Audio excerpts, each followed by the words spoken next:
ಶ್ರೀಮದಾಚಾರ್ಯರು ಶ್ರೀಹರಿಯ ಸೇವೆಯ ಮಹತ್ವವನ್ನು ತಿಳಿಸಿಕೊಡುವ ಒಂದಷ್ಟು ಪ್ರಮಾಣ ಶ್ಲೋಕಗಳು ವಿಶೇಷವಾಗಿ ಸಂಗ್ರಹ ಮಾಡಿದ್ದಾರೆ. ಯಜ್ಞಾನ ತಪಸಾಂ ದೇವ ಶುಭಾನಾಂ ದೈವಕರ್ಮಣಾಂ ತದ್ವಿಶಿಷ್ಟ ಫಲಂ ದೃಢಾಂ ತದೈವಾರಾಧಂ ಹರೇ. ಯಜ್ಞ ಮಾಡುವಂಥದ್ದು, ತಪಸ್ಸು ಆಚರಿಸುವಂಥದ್ದು, ನಿತ್ಯ ನಿಮಿತ್ತವಾದ ಶುಭಾಂ ದೈವಕರ್ಮಣಾಂ ನಿತ್ಯ ಕರ್ಮಗಳನ್ನು ಅನುಷ್ಠಾನ ಮಾಡುವುದಕ್ಕಿಂತಲೂ ಕೂಡ ವಿಶಿಷ್ಟವಾದ ಫಲ ಸಿಗುವುದು ಯಾವುದರಲ್ಲಿ? ಭಗವಂತನ ಪೂಜೆಯಿಂದ. ಹಾಗಾಗಿ ಅಂದರೆ ವಿಶಿಷ್ಟ ಫಲ ಯಾವ ಮೋಕ್ಷಾದಿ ಫಲ ಸಿಗಬೇಕು ಅದು ಸಿಗುವಂಥದ್ದು ಭಗವಂತನ ಆರಾಧನೆಯಿಂದ.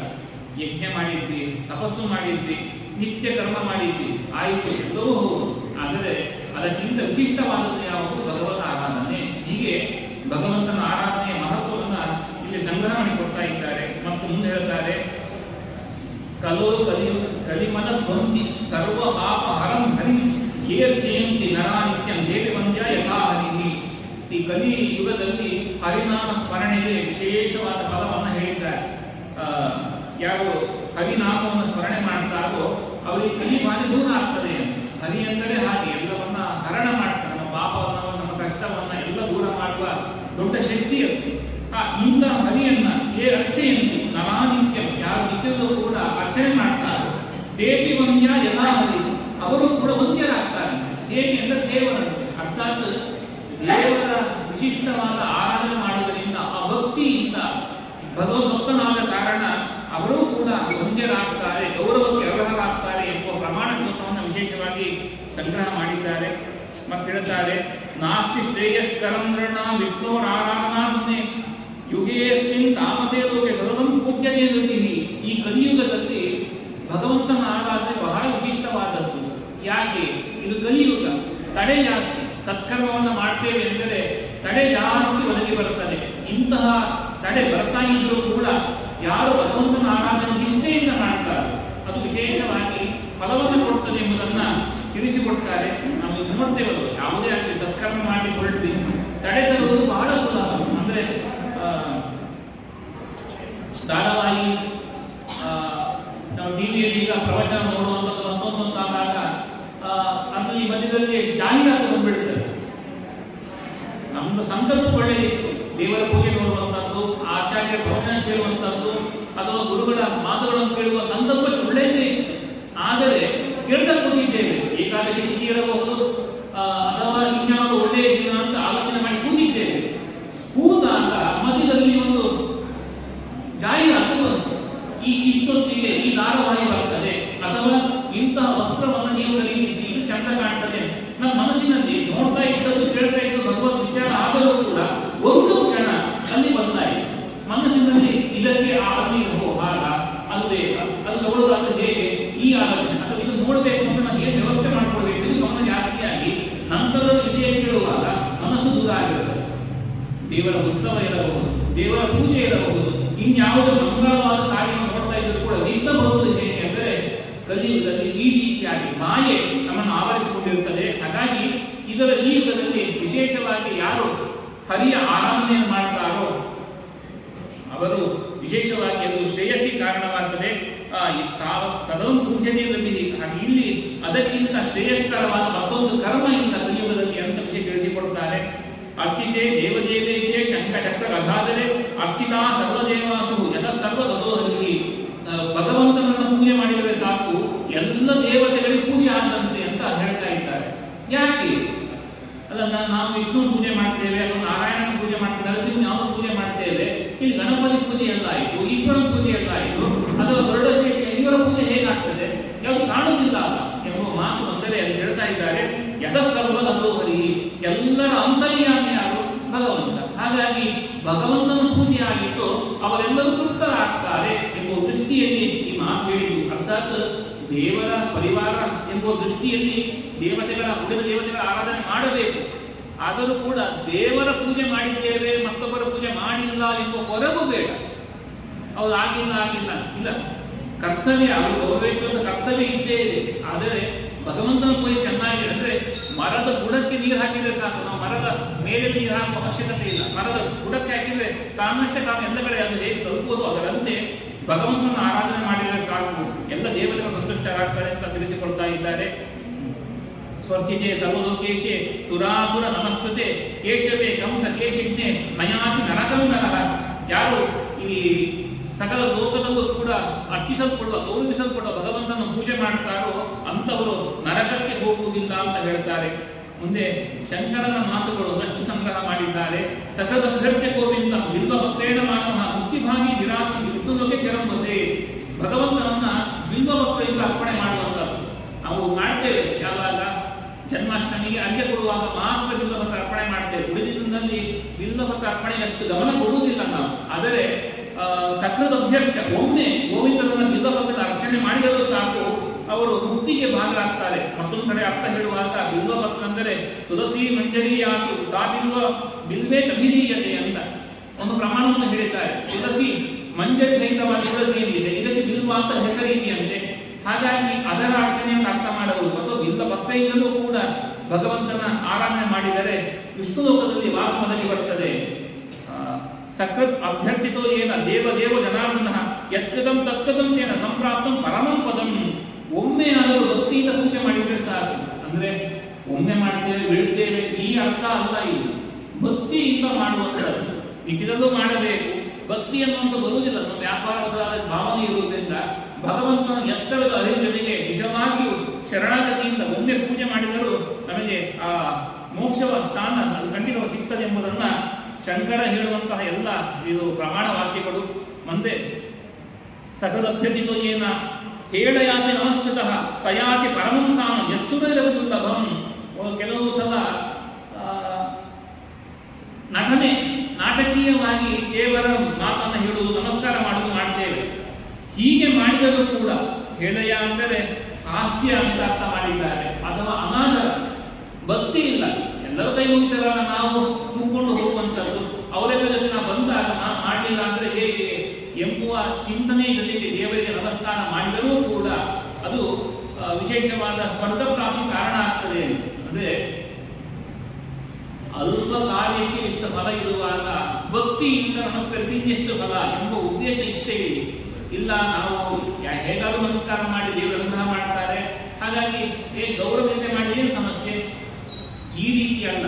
ಹೇಳಯ ಮಾಡಿದರೂ ಕೂಡ ಭಗವಂತ ಅನುಗ್ರಹ ವಿಶೇಷ ಆಗುವುದರಿಂದ ಭಕ್ತಿಯಿಂದ ಮಾಡಿ ಇನ್ನಷ್ಟು ಅನುಗ್ರಹ ಸಂಪಾದಿಸಿ ಎನ್ನುವ ದೃಷ್ಟಿಯಿಂದ ಈ ಮಾತುಗಳು ಹೊರಟಿರುವಂಥದ್ದು.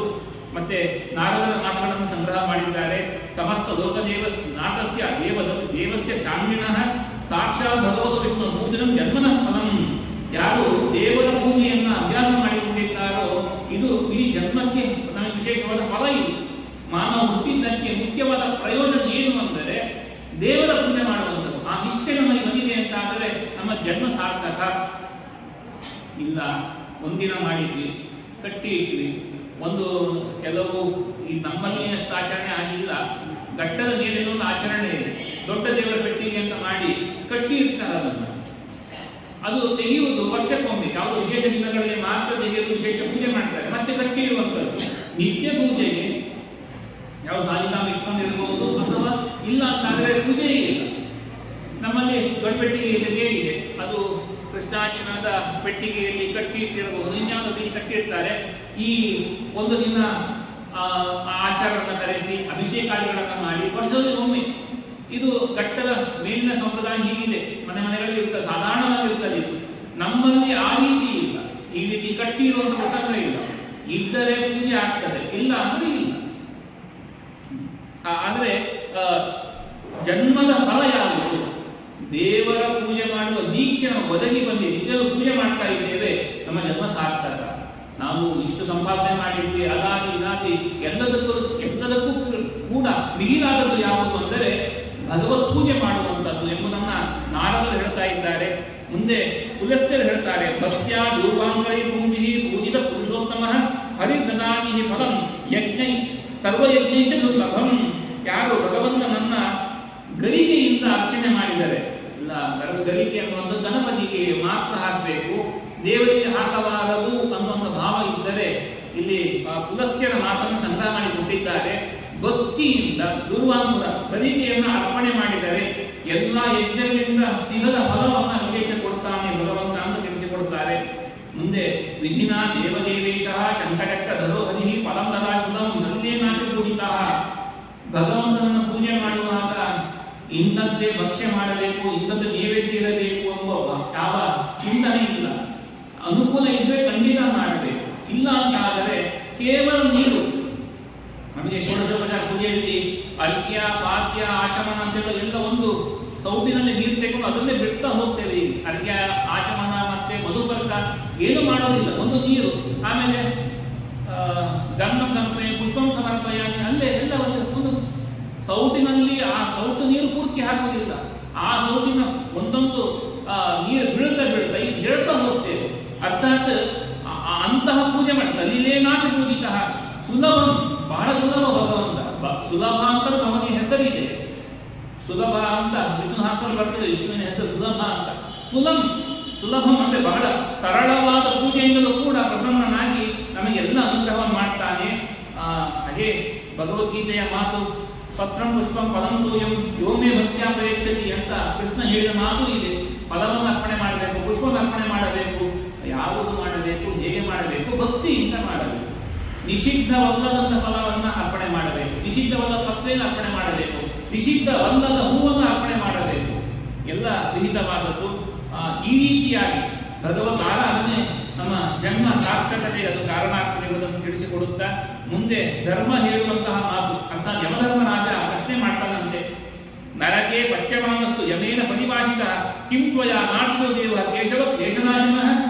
ಯಮಧರ್ಮರಲ್ಲಿ ಶಿಕ್ಷೆ ಕೊಡಲಾದ ಮನುಷ್ಯರು ಕೇಳ್ತಾರಂತೆ, ಏನು ನೀನು ನಮ್ಮ ಎಲ್ಲ ಕ್ಲೇಶ ನಾಶ ಮಾಡುವಂತ ಕ್ಲೇಶನಾಶ ಕೇಶವ, ಕ್ಲೇಶವನ್ನ ನಾಶ ಮಾಡುವಂತ ಕೇಶವನ್ನು ಪೂಜೆ ಮಾಡಲಿಲ್ವ? ಮನುಷ್ಯ ಜನ್ಮ ಬಂದಿತ್ತು, ಎಲ್ಲ ಅನುಕೂಲ ಇತ್ತಲ್ವ, ಕೈ ಕಾಲು ನುಡಿಯಲಿಕ್ಕೆ ದಾನಿಗೆ ಎಲ್ಲವೂ ಇತ್ತು, ಎಲ್ಲವೂ ಇದ್ದರೂ ಕೂಡ ನೀನು ಯಾಕೆ ಪೂಜೆ ಮಾಡಿಲ್ಲ? ಕ್ಲೇಶನಾಶನ ನರಕವನ್ನೇ ನಾಶ ಮಾಡ್ತಾ ಇದ್ದ, ಇಂತಹ ಕ್ಲೇಶವನ್ನು ಆರಾಧನೆ ಬಿಟ್ಟಿಯಲ್ಲ ನೀನು ಯಾಕೆ ಅಂತ ಪ್ರಶ್ನೆ ಮಾಡ್ತಾರಂತೆ. ಮತ್ತೆ ನರಸಿಂಹೋ ಋಷಿಕೇಶ ಪುಂಡರೀಕ ನಿವೇಕ್ಷಣ ಸ್ಮರಣ ಮುಕ್ತಿದೋ ಮೃಡಂ ಸತ್ವಯ ಕಿನ್ನ ಪೂಜಿತಃ. ಇಲ್ಲಿ ಮತ್ತೆ ಕೇಳ್ತಾರೆ, ನರಸಿಂಹ ಋಷಿಕೇಶ ಪುಂಡರೀಕ ನಿವೇಕ್ಷಣ ಅಂತೆಲ್ಲ ಭಗವಂತನ ಹೆಸರಿದೆ, ಇಂತಹ ಭಗವಂತನ ಪೂಜೆ ಮಾಡಲಿಲ್ವ ನೀನು? ಸ್ಮರಣ ಮುಕ್ತಿದೋ ಮೃಡಂ, ಸ್ಮರಣೆ ಮಾಡಿದರೆ ಸಾಕು ಮೋಕ್ಷವನ್ನು ಕೊಡುವವನು. ನರಸಿಂಹ ಅಂದರೆ ನಮ್ಮ ಎಲ್ಲ ಆಪತ್ತುಗಳನ್ನು ದೂರ ಮಾಡುವ ಭಗವಂತನ ವಿಶಿಷ್ಟ ರೂಪ. ಋಷಿಕೇಶ ಅಂದರೆ ನಮ್ಮ ಇಂದ್ರಿಯಗಳನ್ನೆಲ್ಲ ನಿಯಂತ್ರಣ ಮಾಡುವ ಭಗವಂತನ ರೂಪ ಋಷಿಕೇಶ. ಪುಂಡರೀಕ ನಿವೇಕ್ಷಣ ಹರಡಿದ ಏನು ಕಮದಳದ ನೇತ್ರವುಳ್ಳವನು, ಕಾರುಣ್ಯದಿಂದ ಕಾಯ್ತಾ ಇದ್ದಾನಂತೆ. ಯಾವಾಗ ಭಕ್ತರು ಬರ್ತಾರೆ ನಾವು ಅನುಗ್ರಹ ಮಾಡಬೇಕು ಅಂತ ಕಾಯುತ್ತಿರುವ ಭಗವಂತ, ಇಂತಹ ಭಗವಂತನ ಸ್ಮರಣ ಮುಕ್ತಿ ಕೊಡುವವನು. ಎಲ್ಲ ರೀತಿಯಲ್ವಾ, ಎಷ್ಟೊಳ್ಳೆಯ ಮನುಷ್ಯ ಜನ್ಮ ಬಂದಿತ್ತು, ವ್ಯರ್ಥ ಮಾಡಿಕೊಂಡೆಯಲ್ಲ ಅಂತ ಯಮಧರ್ಮರು ಪ್ರಶ್ನೆ ಮಾಡ್ತಾರಂತೆ. ಹಾಗಾಗಿ ದ್ರವ್ಯಾಣಾಪ್ಯಭಾವೇತು ಸಲಿಲೇನಾಪಿ ಪೂಜಿತಃ ಯೋಧನಾಪಿ ಸ್ವಕಂಸಾನಂ ತತ್ವಯ ಕಿನ್ನ ಪೂಜಿತಃ. ನನ್ನಲ್ಲಿ ಹೇಳುವುದು ಇಂಥ ಸಂಪತ್ತಿಲ್ಲ, ಸಂಪತ್ತಿರಲಿಲ್ಲ, ಹಾಗಾಗಿ ಮಾಡಲಿಲ್ಲ, ಬೇಕಿಲ್ಲ ಭಗವಂತನಿಗೆ. ನೀರಿದ್ರೆ ಸಾಕು. ದ್ರವ್ಯಾಣಪ್ಯಭಾವೇತು ಸಲಿಲೇನಾಪಿ, ಅನ್ನ ನೈವೇದ್ಯ ಮಾಡಿಕೊಂಡು ಇಲ್ಲ, ವ್ಯವಸ್ಥೆ ಇಲ್ಲ, ಮನೆಯಲ್ಲಿ ಒಲೆ ಹಚ್ಚಿದರೆ ಯಾವ ಕಟ್ಟಿಗೆಯಿಂದ ನೈವೇದ್ಯ ಮಾಡಬೇಕು ಅಂತ ಕೇಳಿದ್ದೇವೆ. ಕಟ್ಟಿಗೆ ಒಲೆ ಹಚ್ಚಿದರೆ ಒಳ್ಳೆಯ ಏನು ಖರ್ಚು ಮಾಡಿದಂತಹ ಪೇಂಟ್ ಕಲೆ ಆಗ್ತದೆ, ಹಾಗಾಗಿ ಒಲೆ ಹಚ್ಚುವುದಿಲ್ಲ ನಾವು. ಬೇಡ, ನಮ್ಮ ಬಾಡಿಗೆ ಮನೆಯಲ್ಲಿ ಇದ್ದೇವೆ, ಯಜಮಾನ ಬಂದು ಬೈತಾನೆ, ಹಾಗಾಗಿ ಫ್ಲಾಟಲ್ಲಿ ನಮ್ಮ ವಾಸ ಇರಬಹುದು. ಹೀಗೆಲ್ಲ ಇದ್ದಾಗ ನೀವು ಒಲೆ ಹಚ್ಚಿದರೆ ಅಲ್ಲಿ ಗಲಾಟೆ ಮಾಡ್ತಾರೆ, ಬೇಡ ಮನೆ ಕೊಡುವುದಿಲ್ಲ ಅಂತ ಗಲಾಟೆ ನಡೀತದೆ.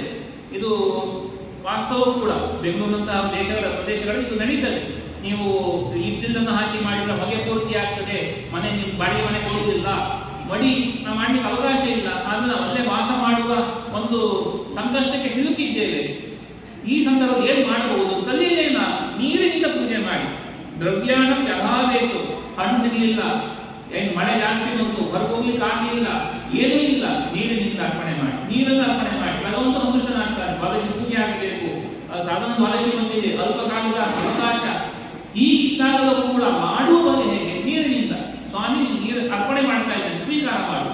ಈಗ ಅವಕಾಶ ಒದಗಿ ಬರಲಿಲ್ಲ, ನಾನು ನಾಳೆ ಹೋಗಿ ತರುವುದು, ನಿನ್ನೆ ತರಬೇಕಿತ್ತು, ಮಳೆ ಇಬ್ಬರಿಗಾಗಿ ಯಾವುದೋ ಅನಾನುಕೂಲ ಒದಗಿ ಬಂತು, ದ್ರವ್ಯ ಲಭ್ಯವಾಗಲಿಲ್ಲ, ಯಾವ ಪದಾರ್ಥ ಸಿಗಬೇಕಿತ್ತು ಆ ಪದಾರ್ಥ ಸಿಕ್ಕಿಲ್ಲ. ಆದರೆ ಸಿಕ್ಕದಿದ್ದರೂ ಕೂಡ ನೀರಿನಿಂದ ಸ್ವಾಮಿ ನನಗೆ ಅರ್ಪಿತವಾಗಲಿ, ನಿನಗೆ ಅರ್ಪಿತವಾಗಲಿ ಎಂಬ ಭಾವದಿಂದ ಮಾಡುವ ಪೂಜೆ ಅನುಗ್ರಹಕ್ಕೆ ಕಾರಣವಾಗಲಿ ಎಂಬ ಮಾತುಗಳನ್ನು ಯಮ ಧರ್ಮರಾಜ ಹೇಳುವಂಥದ್ದು. ಮುಂದೆ ಬ್ರಹ್ಮದೇವರು ಹೇಳುವಂತಹ ಮಾತು, ಗರ್ಭಸ್ಥಿತ ಮೃದಾಮಾಮಿ ಮೃತಾಸ್ತೆ ಸುದೂಷಿತಾ ನಪ್ತಾಂತಾಯಿ ಹದೇ ದೀಕ್ಷಾ ಸುಖ ದುಃಖ ವಿಮೋಚಿನಿ. ಯಾರು ಭಗವಂತನ ದೀಕ್ಷೆಯನ್ನು ಹೊಂದಿಲ್ಲ ಅವರೆಲ್ಲ ದೋಷವನ್ನು ಹೊಂದಿದವರು ಅಂತ ಹೇಳ್ತಾ ಇದ್ದಾರೆ. ಆ ಗರ್ಭಸ್ಥಿತ, ಗರ್ಭದ ಒಳಗಿರುವ ಶಿಶು ಏನು ಮಾಡಲಿಕ್ಕಾಗುವುದಿಲ್ಲ, ಅದರಂತೆ ಅವನು ಬದುಕಾಗ್ತದೆ. ಮೃತ ಇನ್ನು ಇದ್ದರೂ ಕೂಡ ಜೀವಶವ ಇದ್ದಾರೆ, ಅಂದರೆ ಹರಿದೀಕ್ಷೆಯನ್ನು ಹೊಂದಿಲ್ಲ, ಬದುಕಿದ್ದು ಪ್ರಯೋಜನ ಇಲ್ಲ. ಹಾಗಾಗಿ ಅವರು ಮೃತ. ಮೂಷಿತ, ಕಳ್ಳರು, ಇನ್ನು ಬಹಳ ದೂಷಣೆಗಳು ಉಳ್ಳವರು, ಯಾರು ಹರಿದೀಕ್ಷೆಯನ್ನು ಹೊಂದಿಲ್ಲ. ಬಾಹ್ಯ ಅಂತರ ಎರಡು ದೀಕ್ಷೆಯೂ ಬೇಕು.